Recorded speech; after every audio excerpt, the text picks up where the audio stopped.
you ready? It's the Roundtable with me, Robert Bannon.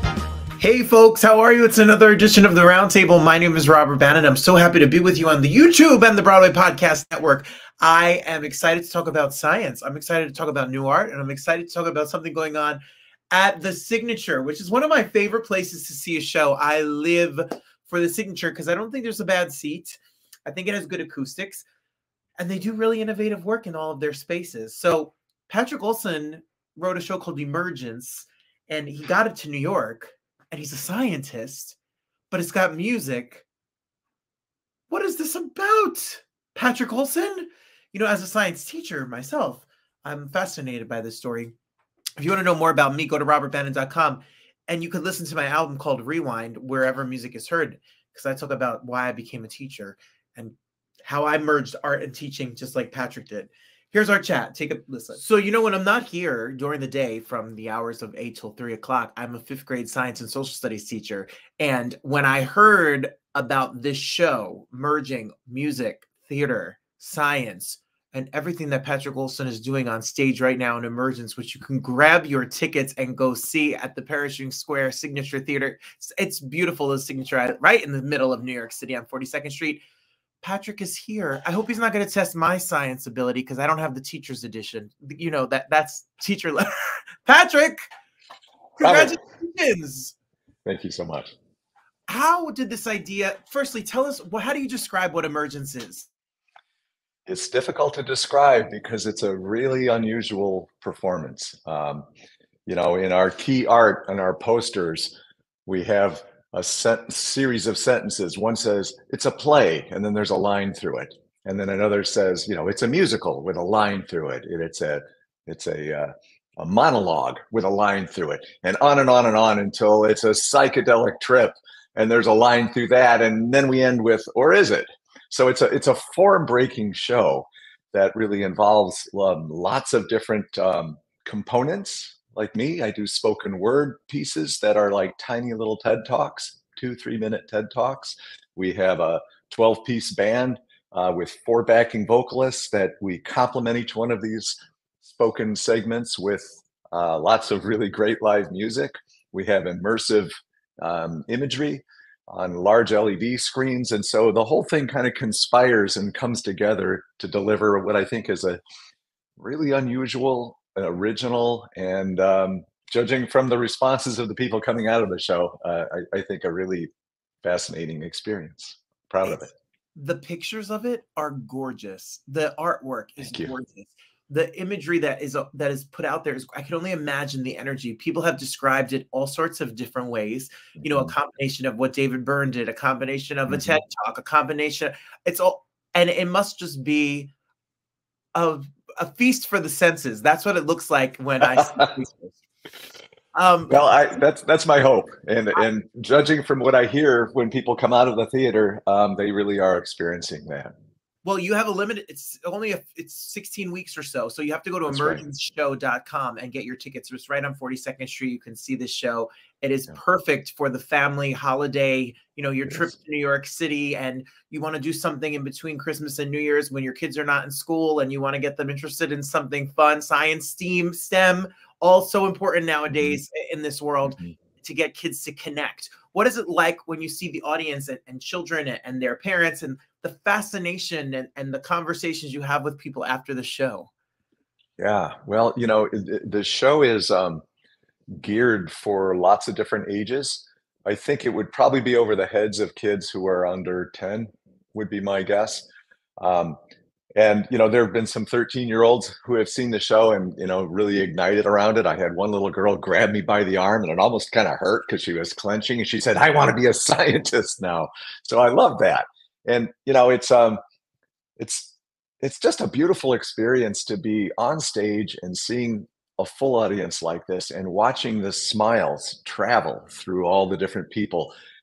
Watching their facial expressions, because you can see people squinting when they're not quite getting something, and then their eyes open up when it lands, and just there's a lot of delight and discovery and imagination in the air, and it makes it a lot of fun. It's got to be a blast. I can't wait to get over there, and I'm definitely. I spoke about it. I have my date. I have my tickets, and I'll be over to see it for Great. sure. What is your history? Because most people, Yeah. if you think about science or scientists, you don't think of them stereotypically as a musician or a theater person. What is your background, and how did this all come to be? Yeah, I'm a mutt, honestly, Robert. I'm just I'm all kinds of different breeds mixed together. Uh, in my earlier years, I was very interested in art and explored different media on my own, never really successfully. And then I was drawn into business, and I ended up in educational publishing, and that ignited my appetite for building things. I love building things, and so a number of people and I built a scientific publishing company, and that ran for 20 years or so. So that was a major part of my career. And like I say in the show, I spent a lot of that time as the founder and owner of a science publishing company, talking with scientists of all different categories. Astronomers and physicists and biologists and chemists. And I was able to extract out of all those conversations a lot of really interesting insights about the nature of reality that are not obvious. What is obvious is what we think is how things work. But this show Emergence is really about, well, it looks like it works this way, but it actually works this way. And this is what's happening. And so it's almost, not really, but it's a little bit like a magic show, because we start with obvious things that everybody can agree, yep, that's how it is. And then by the end of 2 or 3 minutes of talking and then the music, it's like, it's not like that at all. And it's a little disorienting and fun and interesting. And it's geared at a level where I am and where my friends are and my people are. It's geared at a level where, we don't use a lot of big words, and we don't do formulas and equations and stuff. And we talk about things in connection with science that have relevance to our normal daily lives. That makes it fun. Well, yeah, that's what I was going to say. Don't be scared. Don't be scared that it's going to be a homework assignment. This is not your. Quite the contrary. There's you don't have to do anything but just sit there and enjoy yourself. Everyone on stage is doing the work, and I think there are 3 things that we're really delivering with this, and none of it involves the audience needing to know anything about science. The only thing the audience needs to have is an open mind. Sometimes, Robert, people have asked me, like, well, what's the demographic? Is this a kid show? Is this for old people? Is it traditionalists? Is it this? Is it that? And it's not any of that stuff, because, again, it's a form-breaking show. It's just so original that actually midway through the show, I have to come out to the audience and explain to them, here's what's happening a little bit. And everyone loves that, because now they've got some context and a little history, and they can see how what we're doing on stage gels into, a coherent message. And, what we would hope is that people, number one, find the experience super entertaining. That they just sit in their seats and enjoy themselves. And honestly, judging from what I can see with the traveling smiles through the audience just throughout the whole show, I think it really is entertaining. And the second thing is, like, we want to touch people emotionally, because these are, they have to do with profound insights that can generate a sense of awe and wonder and gratitude and meaning. And it shocks me. But as I was writing this, I would have a lot of emotional experiences as this was coming together. And I always kind of wondered, like, well, I know what I'm feeling here. But is anyone else going to feel this way too, or not? And I'm shocked, but like, people are writing poetry about the experience. People are handing me poems that they've written.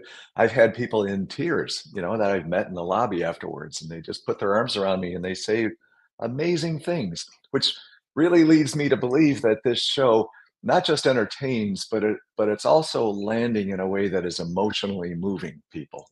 And that would be my second goal, That is so fantastic. That is so exciting to me as somebody who loves science, who loves art, the merging of two worlds. And when you were talking about that, we feel that way in musical theater. You're taking music, you're taking science, you're taking art, you're taking dance, you're taking this collaborative moment really and putting it all together into this performance. Yeah. Putting on a show in New York City, Patrick, is A, not easy, B, No, requires a lot of money, it C, does.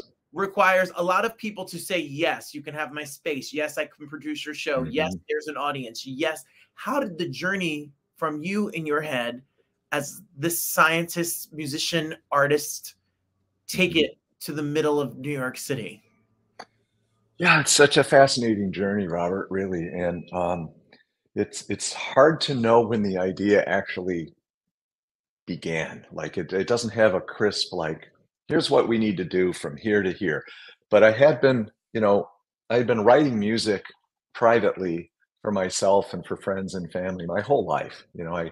I magnanimously told my piano teacher mother when I was 8 years old, Mom, I'm not taking lessons anymore because I'm never playing anyone else's music again. Started writing my own stuff at 8. And so that's been kind of that. If there was ever a start of the journey, it was when I was 8. I won't go back that far. But I had begun to really learn a lot from all this contact that I had had with scientists and learning a lot of interesting things about just the nature of reality. And I like to know, how do things work? And I really like it when when there's the possibility to attach meaning and insight, and wonder around how things work. And I did have an experience, where the more I was influenced by these scientists, the more my view of the world began to change. And there's a term called the overview effect, which affects astronauts when they first have an opportunity to look back on Earth, after they're shot out of our daily paradigms. And I think I experienced sort of a slow motion version of that overview effect. Over time, I really began to realize, like, I'm seeing the world, number one, differently than I used to, but also kind of differently than a lot of other people. Um, and the music that I was writing, even though it was just for me and for friends and stuff, was reflecting these qualities back to me, these themes. And then I thought, I'm just going to release an album, at my age. I'm just going to do that. And so I took these songs and I wrote some more and I put it in an album called Music for Scientists. Um, so, my recording career began at that point, with the intention of, like, oh, I would like other people to see and hear this. And if they like it, great. Um, but I had an experience when I was writing music, that really changed my whole trajectory. And it's unusual, it's odd, but I plug my laptop when I'm mixing music and composing music into my car speakers, and so I mix my sound through car speakers rather than elaborate recording studios. I mean, we still do the recording studio thing, but what's funny about that is, you find the biggest, most expensive recording studio you can with the largest array of microphones, everything, right? Spend $5,000 or $10,000 a day, and when you end up with your file that you think is perfectly balanced, everyone puts it in their car and listens to it in their car. Like, is it right? No, it needs a little more bass, or the high end's a little.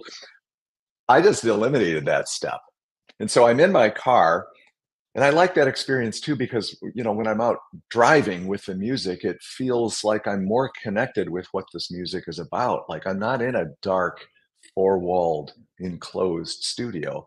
I'm I'm out with the world. I'm out with the universe. I'm out with nature, and I'm experiencing the sound that I'm writing and balancing and mixing and all of that with what I'm seeing. And I think it's had an impact. So this is kind of a long point. I'm sorry about this, but Please, I had an ex I'm so fascinated. Please keep going. Thank you. Well, so I was working on a song in my car, and I came to a stoplight, and I was just sitting there waiting, and this older guy passed in the crosswalk riding, one of those jazzies, like the scooters that help older people who have a hard time walking. And he stopped right in front of my car, and slowly turned his head up to me. And I kind of assumed he was just going to yell at me for the loudness, But instead, he started to nod his head slowly to the beat, you know, and then he was into it, and his whole body was like grooving on his jazzy. And I was sitting in my car, and it was like an earthquake.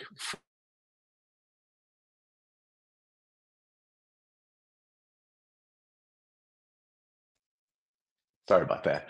I had never seen a stranger experience my music. We're back. Did No I? worries. I'm back. All right. Perfect. No Um, worries. so,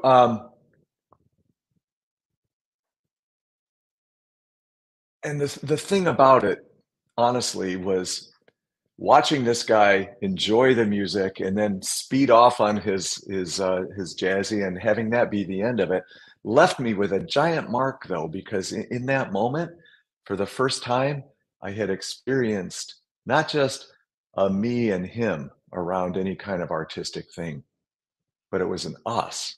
Like we were joined in that moment.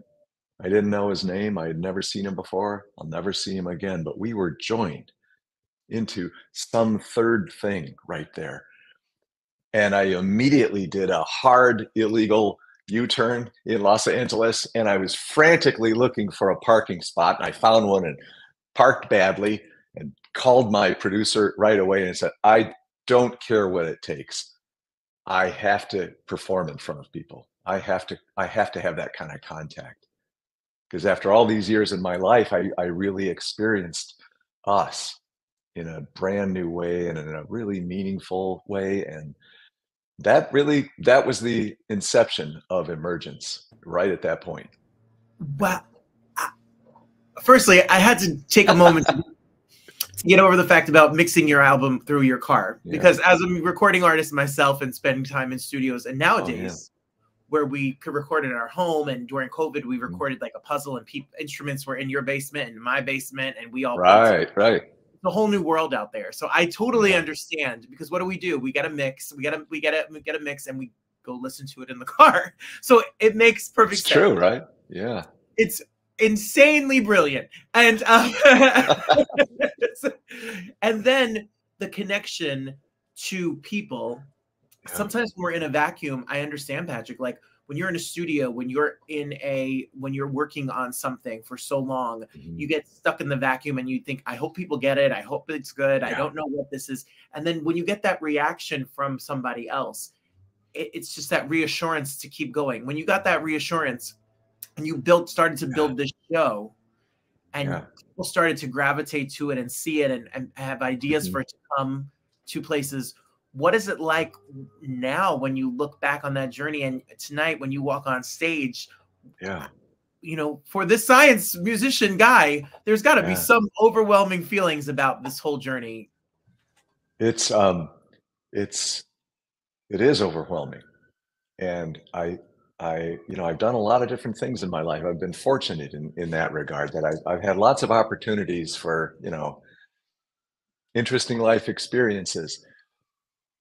Very little of it can compare to this, because I feel, and I think this is interesting for people my age too, because so many people my age start to kind of think of themselves as like, all right, now how do I get on a glide path? Or and just work my way down into, I guess less and less responsibility and, all that kind of stuff. And for me, it's been quite the contrary. Like I've gone from a life of having lots of personal freedom to a life, at least for 90 minutes every night, where every single motion is prescribed. Every single thing I do, every intonation, every phrase that I say, or everything I sing, everything that's happening there is prescribed and it's designed. And so I feel like I'm in a super elaborate, like Japanese tea ceremony, Yes. I don't know how else to describe it, but do you know what I'm saying? Yes.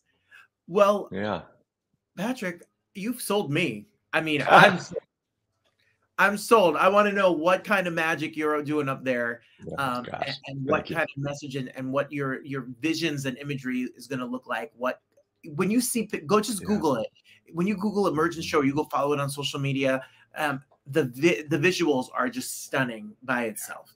And it's not just, you know, a man in a white coat, which is not that, it's not that show, you know, doing a science experiment, singing, big giant band, big background vocalists who have amazing credits and voices, lights and theatrics mixed with dancers. Yeah. It's a little bit of everything. This is not just you know, making a volcano out of baking soda and vinegar. This is it's absolutely right. And the music is not, they're not periodic table jingles. It's nothing like that. I think the way to think about this is for people who consider themselves open-minded, if you want an experience that will leave you kind of dazed and happy and wanting to touch other people, and then you're going to stumble out in a daze into traffic on 42nd Street and start wondering, like, what's real and what is not. That's the kind of show that we've designed here, I think. I'm here for it. If you want to get your tickets and get more information, go to www.emergenceshow.com. If you're listening to us on the Broadway Podcast Network, it's EMERGENCE, or just look on the bottom and make sure you click the link. And you're here through into January, so get your tickets. Yes, that's right. January 7th. That's right. Patrick, thanks for the work. Thanks for explaining it. Thanks for sharing it. And thank you for doing it.